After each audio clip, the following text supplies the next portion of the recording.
আজকে দুপুরের লাঞ্চটা কিন্তু ভীষণ সুন্দর হয়েছিল। আজকে কিন্তু আমি কোনো মাংস বা চিকেন কিছুই করিনি। আজকে আমি করেছিলাম পিয়ালি মাছের রেসিপি। পিয়ালি মাছের দুটো রেসিপি করেছিলাম, যা কিন্তু খেলে তোমাদের জিভে জল আনতে বাধ্য। আমি এখানে নিয়ে নিয়েছি প্রায় হাফ কিলো খানিক পিয়ালি মাছ। পিয়ালি মাছগুলো আমার কর্তা বাজার থেকে কাটিয়ে নিয়ে এসেছিল, কারণ এত ছোট মাছ আমার পক্ষে কাটা সম্ভব নয়। আমি খুব ভালো করে 3 থেকে 4 বার ফ্রেশ জলে ধুয়ে ফেললাম। সেগুলো ধুয়ে নিয়ে লবণ হলুদ মাখিয়ে ভালো করে কড়া করে ভেজে নেব। পিয়ালি মাছের আজকে করেছিলাম টক, আম দিয়ে একটা টক রান্না করেছি, আর করেছি একটা ঝাল সবজি দিয়ে, ভীষণ সুন্দর। যার সাথে কিন্তু আর অন্য কোনো রান্না পদ থাকলেও সেটাও কিন্তু তোমরা ভাতের সাথে আর নেবে না। এত সুন্দর রান্না আমি কিভাবে করেছি তোমাদের সাথে আজকে শেয়ার করে নেব। পিয়ালি মাছগুলোকে লবণ আর হলুদ দিয়ে খুব ভালো করে মাখিয়ে নেব। মাখিয়ে নেওয়ার পর কড়াইয়ে আমি নিয়ে নিলাম খানিকটা তেল। তেল নেওয়ার পর কড়াইটাকে কিন্তু খুব ভালো করে গরম করে নিতে হবে। যে কোনো মাছ ভাজার আগে কড়াইটাকে কিন্তু খুব ভালো করে তেতিয়ে নিতে হয়, তা না হলে কিন্তু মাছ একেবারে এমনভাবে সেটে যাবে, সেটা কিন্তু কড়াই থেকে ওঠানো অসম্ভব হয়ে যায়। তাই কড়াইটাকে খুব ভালো করে গরম করে নেওয়ার পর তারপরে তেল দিতে হবে। তেলটা দেওয়ার পরেও কিন্তু খুব ভালো করে গরম করে নিতে হবে। তো আমি এখানে অল্প অল্প করে মাছ দিয়ে মাছগুলোকে কড়া করে ভেজে নেব। যে কোনো মাছ ভাজার আগে কড়াইটা যদি একটু গরম করে নেওয়া যায়, তাহলে মাছটা কিন্তু খুব সহজে কড়াই থেকে ছেড়ে যায়। এইভাবে মাছগুলোকে আমি অল্প অল্প করে দেব, দিয়ে মাছগুলোকে ভেজে তুলব। পিয়ালি মাছের এই অসাধারণ রেসিপি এত ভালো লেগেছিল আমাদের বাড়ির সকলকে, যে খেয়ে মুগ্ধ হয়ে গেছিল, বলছিল প্রতি সপ্তাহে যেন এরকম একটা রেসিপি হয়। তো আমি এখানে মাছ ভাজা হয়ে গেছে, মাছটাকে তুলে নিয়েছি। এবার সেই মাছের কড়াইয়ে অল্প একটু তেল দিলাম। আমি এখানে আম দিয়েছি, একটু টক আম নিয়েছি। আমগুলোকে এভাবে কড়া করে ভেজে নেব। তার আগে আমি একটু ফোড়ন দিলাম, একটুখানি 5 ফোড়ন আর একটু সরষা শুকনো লঙ্কা ফোড়ন দিয়ে আমটাকে কড়া করে ভেজে নিয়েছি। এবার আমি এখানে নিয়ে নিলাম প্রায় 1 কাপ জল। কফি মগের 1 মগ জল নিয়েছি, বেশি জল দেব না। 1 মগ জলে কিন্তু আমি এই রেসিপিটা করব। তো আমি এখানে কফি মগের 1 মগ জল নিয়ে তার মধ্যে অল্প একটু লবণ আর হলুদ দেব। প্রথমে লবণ হলুদ দিয়ে ভালো করে কিন্তু জলটাকে প্রথমে একটু ফুটিয়ে নেব। তোমরা কিভাবে মাছের টক করো জানি না, তবে আমি এই প্রসেসে করেছি। অনেকে তেঁতুল দিয়ে করে, আমচুর দিয়েও করে, কিন্তু যেহেতু আমরা মালদার মানুষ আর এই সময় আমের সময় নানান ধরনের পদ কিন্তু আমরা করি, আর যখন আম থাকে না তখন আমরা আমচুর দিয়ে এই পদগুলো করে থাকি।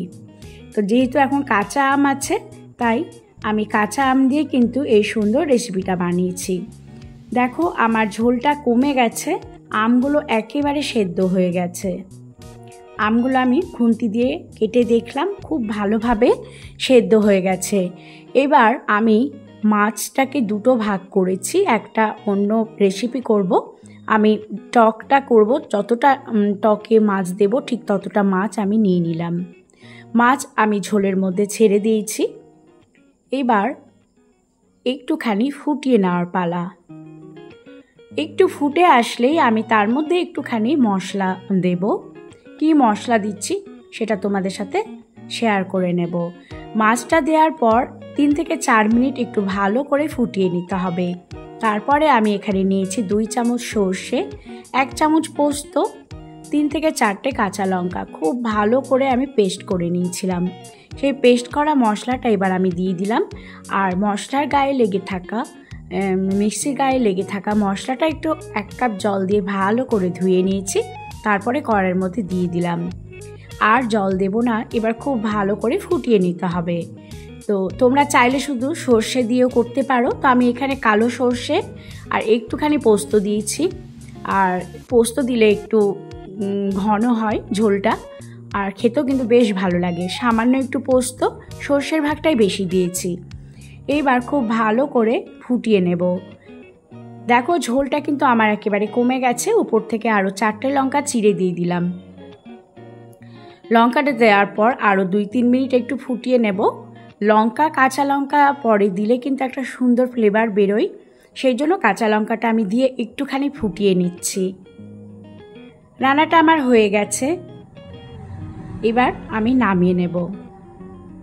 আরেকটি রেসিপি করব, সেটি হচ্ছে মাছের ঝাল। আমি কড়াইটাকে ধুয়ে ভালো করে পরিষ্কার করে আবার ওভেনে চাপালাম। এবার সেই কড়াইয়ের মধ্যেই নিয়ে নিলাম বেশ খানিকটা সর্ষের তেল। আমি এখানে 2টো মাঝারি সাইজের আলু লম্বা করে সরু সরু করে কেটে রেখেছিলাম। সেই তেলের মধ্যে আলুগুলো দিয়ে দিলাম। আলু দেওয়ার পর উপর থেকে সামান্য একটু লবণ ছড়িয়ে দেব। আলু ভাজার সময় একটু লবণ ছড়িয়ে দিলে কিন্তু আলুটার মধ্যে লবণ ঢুকে যায়, আর রান্নার পরে খেতেও কিন্তু ভীষণ ভালো লাগে। আলুটাকে মুচমুচে করে লালচে করে আমি ভেজে নেব। লবণ দিয়ে গ্যাসের ফ্লেমটাকে একটু কমিয়ে কমিয়ে ভেজে নেব, তাহলে আলুটা কিন্তু ভাজতে ভাজতে সেদ্ধ হয়ে যাবে। আলুগুলো দেখো আমার লাল করে ভাজা হয়ে গেছে। যখন একটু লালচে হয়ে আসবে তখন আমি নিয়ে নেব এখানে পটল।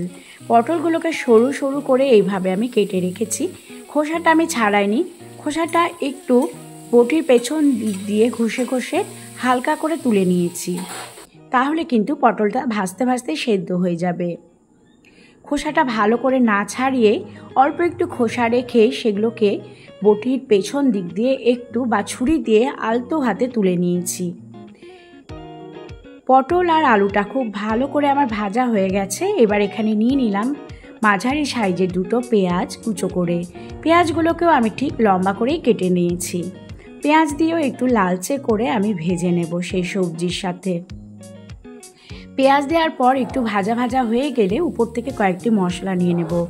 আমি এখানে নিয়েছি 1 চামচ জিরে গুঁড়ো, 1 চামচ ধনে গুঁড়ো, আর নিয়ে নেব এখানে লাল লঙ্কার গুঁড়ো 1 চামচ পরিমাণ।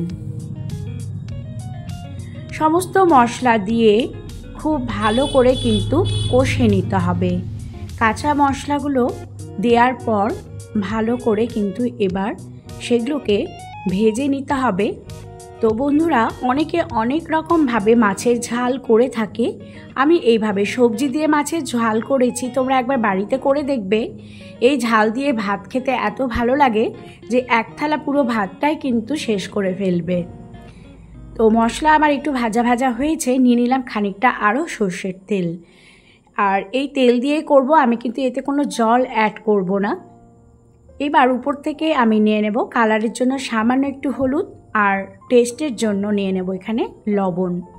লবণ হলুদ দিয়ে এবার খুব ভালো করে কষে নিতে হবে। সবজিগুলো খুব ভালো করে এবার কষে নিতে হবে। এভাবে নাড়তে থাকতে হবে। গ্যাসের ফ্লেমটা মাঝে মাঝে বাড়িয়ে বা কমিয়ে নিতে হবে। একেবারে হাই ফ্লেমে ভাজলে সবজিটা কিন্তু ভালো করে কষানো হবে না, সেই জন্য গ্যাসের ফ্লেমটা মাঝে মাঝে একটু কমিয়ে তারপরে মশলার সাথে সবজিগুলোকে খুব ভালো করে কষিয়ে নিতে হবে। মশলাগুলো ভালো করে কষানো হয়ে গেলে দেখবে মশলা থেকে একটা তেল বেরিয়ে আসবে। মশলা থেকে যখন তেল বেরোতে শুরু করবে তাহলে বুঝতে পারবে যে মশলাটা কিন্তু আমার খুব ভালো করে কষানো হয়ে গেছে। উপর থেকে আমি নিয়ে নিয়েছি আদা রসুন বাটা।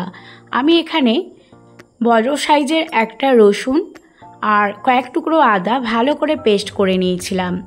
আদা রসুন দিয়েও কিন্তু মশলাটাকে সবজির সাথে খুব ভালো করে কষিয়ে নিতে হবে।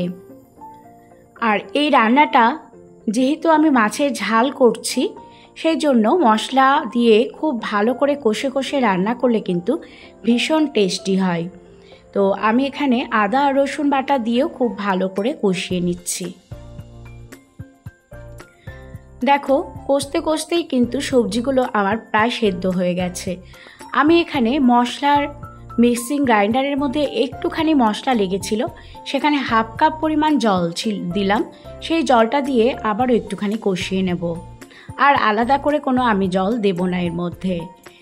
মশলাটা কষানো হয়ে গেলে সেই ভেজে রাখা মাছটা আমি তার মধ্যে দিয়ে দিচ্ছি। নাড়তে নাড়তেই দেখবে রান্নাটা কিন্তু প্রায় হয়ে যাবে, আর এটা ঢাকার কোনো দরকারই পড়বে না। এইভাবে নাড়াচাড়া করতে করতেই দেখবে এই মাছের ঝালটা সুন্দরভাবে তৈরি হয়ে গেছে। গ্যাসের ফ্লেমটা কিন্তু একটু কমিয়ে কমিয়ে করতে হবে, তাহলে কিন্তু রান্নাটা বেশ সুস্বাদু হবে। কিছুক্ষণ কষানোর পর উপর থেকে আমি 1 চামচ পরিমাণ চিনি ছড়িয়ে দিলাম। আমি কিন্তু যে কোনো রান্নায় সামান্য একটু মিষ্টি দিতে পছন্দ করি, তাহলে কিন্তু রান্নার টেস্টটা খুব ভালো হয়, টেস্টে একটা সুন্দর ব্যালেন্স আসে। কেউ যদি মিষ্টি পছন্দ না করে তারা কিন্তু মিষ্টিটা দেবে না, তাহলে একটু মিষ্টি দিলে খেতে ভালোই লাগে।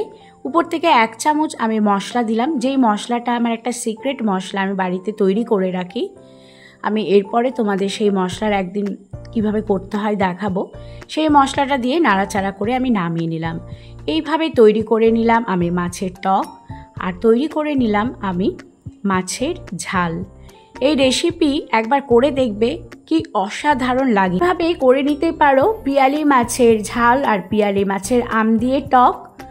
এই ছিল আজকে আমার সুন্দর রেসিপি। খুব সুন্দর সুন্দর রেসিপি পেতে অবশ্যই আমার চ্যানেলটি সাবস্ক্রাইব করার অনুরোধ রইল।